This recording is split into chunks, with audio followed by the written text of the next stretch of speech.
Lawrence Cole stood quietly before the shuttered bookstore on an unhurried afternoon, dressed in a neatly pressed blue suit, crisp white shirt, and a cheerful yellow tie. He held in one hand an old weathered book, its faded cover a comforting weight against his palm, a small talisman to calm his thoughts. Around him the street was immaculate manicured trees shaded the sidewalk, and rows of white-painted houses stood in disciplined order.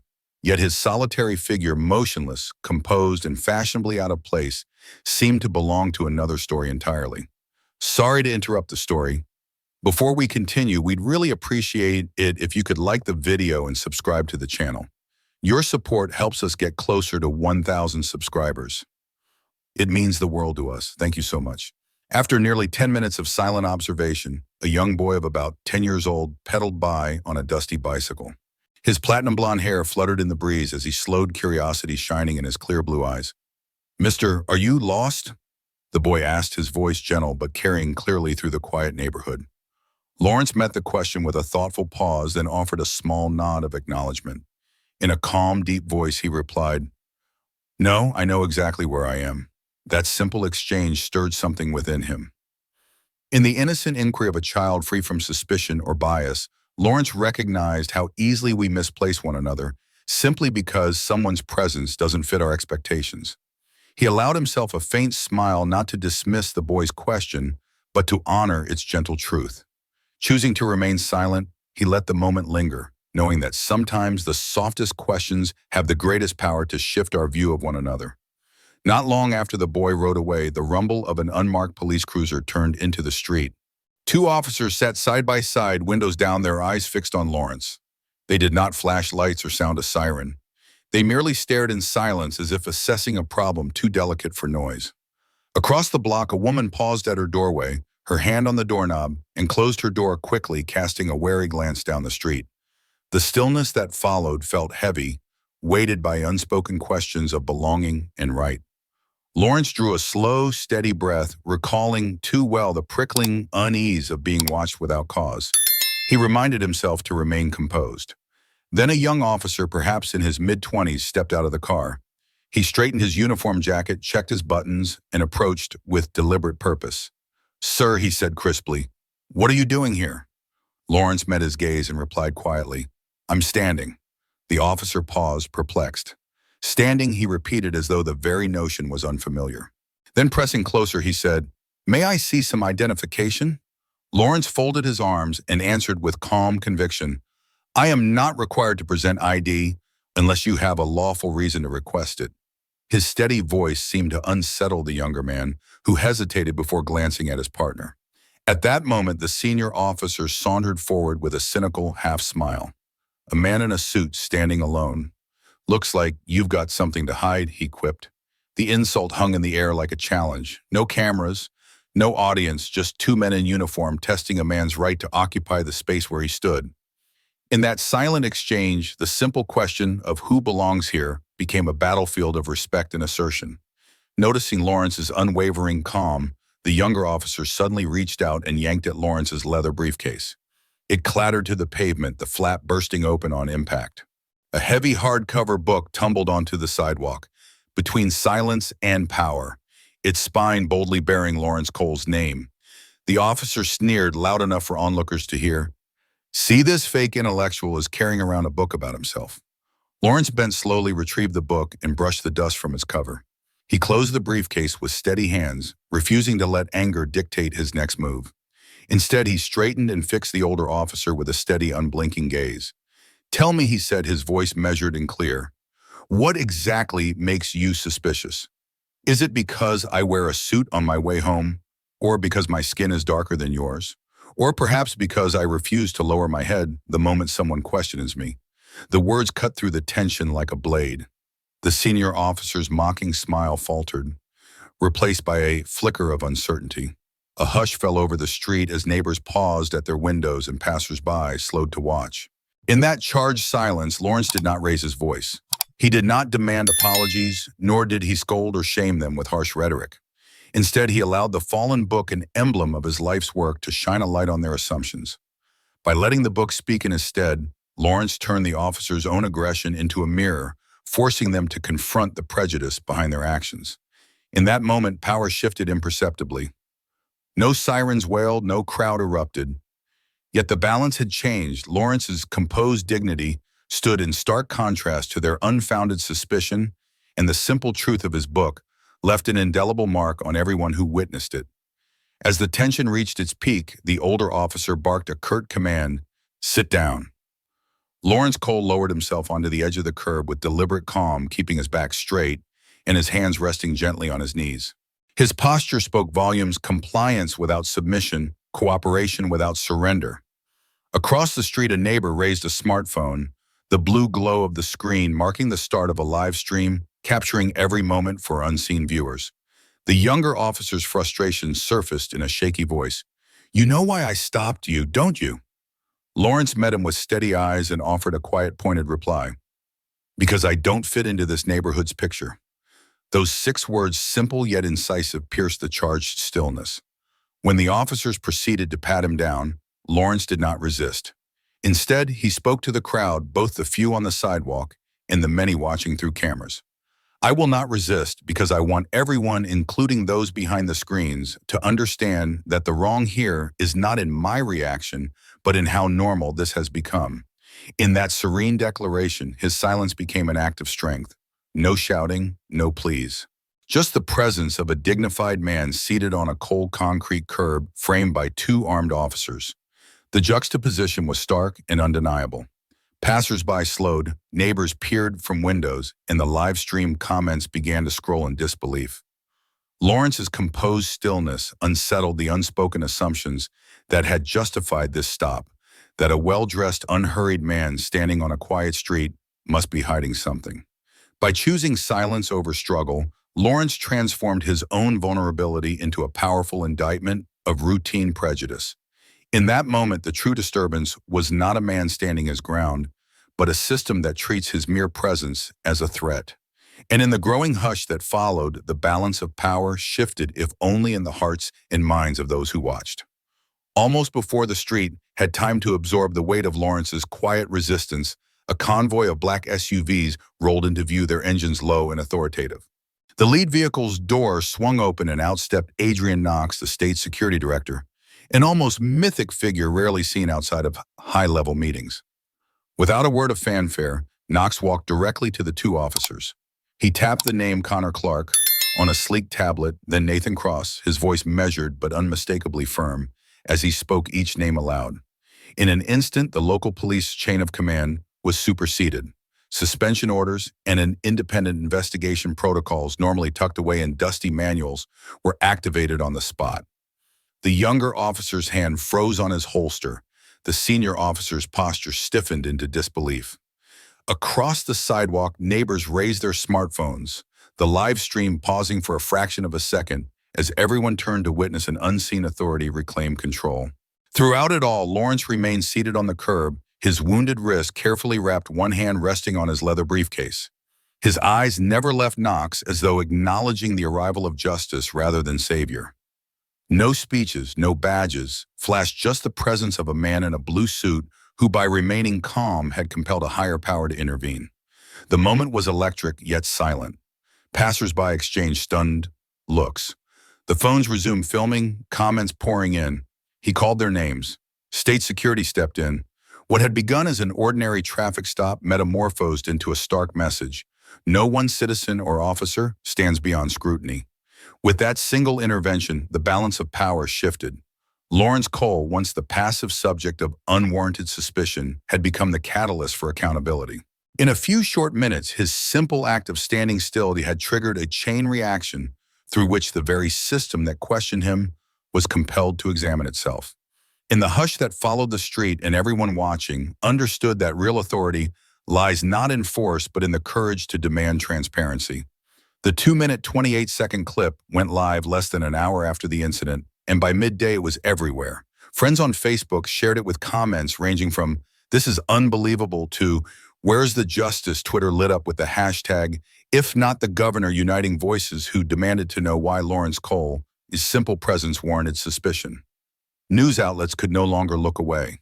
The very next morning, front-page headlines blared, "Can identity save a life?" Online editions splashed a more direct question: If not the governor, then who on television and radio panels of legal experts, civil rights advocates, and longtime journalists dissected each moment the calm dignity of a man asked to prove his innocence, the silent power of standing one's ground. Yet it was the everyday viewers, grandparents, neighbors, church groups who felt it most deeply. They listened as Lawrence's question echoed across living rooms and nursing home lounges. If I didn't have power, would I have a broken arm by now? Suddenly, this was not just one man's story. It became a mirror, reflecting countless untold experiences. A retired teacher frisked on her way to choir practice. A postal worker forced to open her mailbag on her own stoop. A young father patted down next to a playground. These were ordinary citizens, no cameras, no public titles, who recognized themselves in Lawrence's calm resistance. In communities large and small, conversations sprang up at kitchen tables and church halls. Elderly veterans, usually quiet about authority, admitted they had learned to keep their heads down rather than speak up. Neighbors asked one another, "Have you ever felt judged just for standing still?" Lawrence's lone question, once whispered to two uniformed officers, had grown into a powerful refrain. It reminded America that our justice system must serve every citizen, not only those in positions of power. And in that shared recognition, a renewed sense of accountability began to take root, carried forward by people who suddenly understood dignity is not a privilege, it is a right. In the days that followed, a quiet revolution unfolded. A 13-year-old from North Carolina penned a short blog post that asked, "If it wasn't the governor, what does that mean for me?" Her simple question struck a chord, and within hours, "Could Be Me" began appearing on school bulletin boards and dorm room walls from coast to coast. Students taped it to lockers. Church youth groups shared it at gatherings. Neighbors held small living room discussions, each person recounting a time they felt singled out for no reason. Moved by this grassroots energy, Governor Cole called for a comprehensive 3-year audit of every police stop and search across the state. When the data from 16 counties leaked, it revealed that 70% of violations involved Black citizens, and 5% of those records had no official documentation at all. These numbers told a story of a system more interested in covering up its mistakes than correcting them. But there were no mass protests, no lawsuits filed at the Capitol steps. Instead, the power of one simple question and the cold logic of the data galvanized the public. Town halls overflowed with people quietly demanding transparency. Retired school teachers spoke for the first time about being frisked during their lunch breaks. Young parents described how their toddlers watched in bewilderment as officers questioned their very presence on the sidewalk. Through it all, the movement remained rooted in dignity, not anger. Silence is not neutral, Governor Cole reminded audiences, borrowing a phrase that had come to define the moment. He urged communities to name the unseen victims, to ask their names and remember them. In living rooms, church basements, and neighborhood cafes, ordinary citizens found their voices. They didn't need grand marches or viral videos to make their point. They simply held up the question that started it all. If it could happen to the governor, could be me, could be you. And in asking, they reclaimed their right to be seen and treated with respect. In the weeks that followed, the momentum turned inward as well as outward. A retired Captain Douglas Pierce quietly slipped a letter into the governor's office mail. In it, he confessed that during his tenure, he had witnessed countless abuses of power and said nothing. Lawrence Cole later cited Pierce's words at a public forum, "Silence is not neutral." That 3-word declaration became a rallying cry, reminding every officer and bystander that failing to speak up allows injustice to flourish. Not long after, Professor Elijah Moore, deputy director of the State Security Academy, stepped into a training room, and his voice trembling with emotion, shared a childhood memory of being beaten by police at age 15. He admitted, "I taught the law here, but I may have also taught how to bend it without breaking protocol." In that room of cadets and instructors, many for the first time saw their own complicity in a system that valued obedience over integrity. Meanwhile, Governor Cole quietly commissioned a series of closed-door workshops for senior command staff, inviting police leaders, legal advisors, and community advocates. These gatherings were not about rewriting statutes, they were about reshaping mindsets. A short, powerful article titled "When Inside Finally Speaks" circulated among officers, and Cole arranged for personalized postcards to be mailed to every law enforcement official named in the state's misconduct records. Each card bore the simple question, "What will you do if you witness injustice and say nothing?" Across precincts, discussions, once limited to roll calls and briefings, spilled into locker rooms and kitchen tables. Veterans who had never questioned orders now shared stories of tips left unreported, of stops made without cause. Young officers who felt torn between duty and conscience found the courage to speak up. In this way, the push for accountability moved beyond policy and procedure. It reached into the hearts of those sworn to protect, transforming routine enforcement into a force guided by empathy and courage. And in doing so, it proved that true justice begins not with laws on paper, but with the voices of ordinary people refusing to remain silent. In the weeks that followed, Governor Lawrence Cole quietly declined every offer of personal recognition. When the city council proposed naming a park in his honor, he replied that he did nothing to be celebrated. When a publisher asked for his memoir, he demurred, saying his story was not for sale. Even overtures from national political figures urging him to consider a presidential bid were gently refused. Lawrence believed his role was not to seek power, but to make space for others to be heard. Instead, he championed a different kind of legacy, one woven into the very fabric of community life and education. Under his guidance, the new state civics textbook concluded with a single open-ended scenario, followed by the question, if you witness something wrong, what will you do? There were no model answers, no grades attached, only blank lines inviting each student to confront their own conscience. One crisp autumn morning, Lawrence slipped into a suburban high school's civics class unannounced. He took a seat at the back, folded hands resting on his blue suit coat, and simply watched as 50 teenagers read the scenario and wrote their responses. Some wrote pages, others left a single sentence, I don't know what I would do, but I will not turn away. Near the end of the period, a young woman timidly raised her hand to read her answer aloud. As she finished, Lawrence rose from his seat and offered her a slow, deliberate nod. In that silent gesture, no words, no fanfare, he conveyed his deepest belief that standing still in the face of injustice can be a powerful act of solidarity. By choosing not to inscribe his own name on buildings or ballots, Lawrence Cole ensured that the true monument would be the courage of ordinary citizens. Whether a police officer hesitating before drawing a weapon, a teacher pausing to speak up, or a child lifting a hand in class, his quiet example reminded everyone that sometimes the greatest impact comes simply from the decision not to look away. A few days later, the quiet revolution spilled into the neighborhood Miles rode through that afternoon. Remember the 10-year-old who asked, "Mister, are you lost?" Well, Miles painted a small sign on poster board and taped it to his front yard fence. Don't look at someone with suspicion before you say hello. The words were simple, but they stopped more than a few morning walkers in their tracks. Neighbors, officers on their way to shift changes, children waiting for the school bus, retirees, walking dogs lingered a moment to read the message. Some smiled, some nodded. No one tore it down or mockingly scrawled a reply. Instead, they carried the thought with them. Governor Cole learned of Miles's sign when a staffer emailed him a photo, Miles's handwriting neat and earnest against the pale gray of dawn. The next week, Lawrence quietly placed that very photo on the conference table in a closed-door security reform meeting. Without introduction, he said, "We cannot fix every past mistake, but we can build a future so children never have to ask that question." His voice was calm but full of conviction. The goal was not to erase errors of yesterday, but to teach empathy for tomorrow. From that moment, the sign took on new life. Volunteers laminated copies and offered them to local businesses. Teachers slipped the motto into morning announcements. And in cities nearby, parents pinned smaller versions to their mailboxes. It wasn't a campaign or a PR stunt. It was a shared reminder that respect begins with seeing each other as neighbors, not suspects. Whether in the hushed halls of a courthouse or the busy aisles of a grocery store, Lawrence Cole's story showed that justice grows where someone is willing to stand still rather than look away. No grand monuments will bear his name.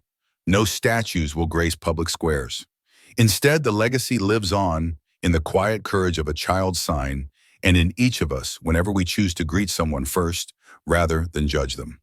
This story shows us the extraordinary power of purposeful silence and the courage to uphold one's dignity in the face of prejudice. The key message is that anyone, regardless of status, can transform the atmosphere around them through small acts, simply standing firm, with a smile, answering honestly, or posing a thoughtful question instead of turning away. If I were in the protagonist's place, I would continue to leverage silence as a tool to ignite conscience, creating more spaces where individual voices often unheard gain respect. I would invite people around me to share untold experiences, host unscripted conversations, and promote ongoing education about equality and mutual respect. As for whether racism will end entirely by 2050, I believe that if each generation consistently reassesses itself and acknowledges past wrongs, we can gradually erode the barriers that divide us. But completely eradicating racial bias requires continuous commitment, shifts in perception, driven by education, legal protection, and community culture. In an optimistic outlook, if open, respectful dialogue remains the norm, we may well see a society by 2050 that values human dignity above all power dynamics.